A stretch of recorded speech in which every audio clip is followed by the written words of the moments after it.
Imagine अगर आज से 5 साल बाद आपको पता चले कि जिस इंसान ने आपके साथ फ्रॉड किया था वो असल में कौन था, तो क्या आप केस फाइल कर सकते हो या लॉ कहेगा कि अब बहुत देर हो चुकी है? इसी सवाल का जवाब हमें सुप्रीम कोर्ट के इस रिसेंट जजमेंट में देखने को मिलता है।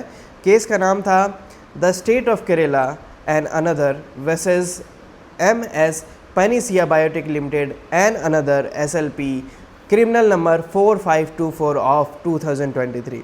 इस केस में ऑनरेबल सुप्रीम कोर्ट ने कहा कि हर केस में कंप्लेंट फाइल करने की लिमिटेशन सिर्फ इंसिडेंट की डेट से शुरू नहीं होती। अगर किसी केस में ऑफेंडर की आइडेंटिटी बाद में पता चलती है तो लिमिटेशन की काउंटिंग उस दिन से शुरू होगी जब कंप्लेनेंट या इन्वेस्टिगेटिंग अथॉरिटी को उसकी आइडेंटिटी का पता लगता है। यानी कि सिर्फ इसलिए कि एक इंसिडेंट पुराना हो गया है, इसका मतलब ये नहीं कि आपका कंप्लेंट फाइल करने का राइट जो है वो एंड हो जाएगा। अगर असली जिम्मेदार व्यक्ति का पता बाद में चलता है तो आपका केस फिर भी मेंटेनेबल हो सकता है।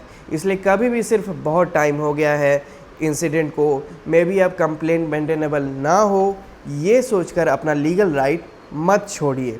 पहले ये समझना पड़ेगा, पहले ये जानिए कि लिमिटेशन लॉ के अकॉर्डिंग किस डेट से स्टार्ट होती है, उसमें कोर्ट का क्या ओपिनियन है। एंड याद रखिए कि कोर्ट सिर्फ इंसिडेंट का डेट नहीं देखता, बल्कि इस चीज़ को भी कंसिडरेशन में लेता है कि सामने वाले पर्सन को एक्चुअल में सच का पता कब चला था।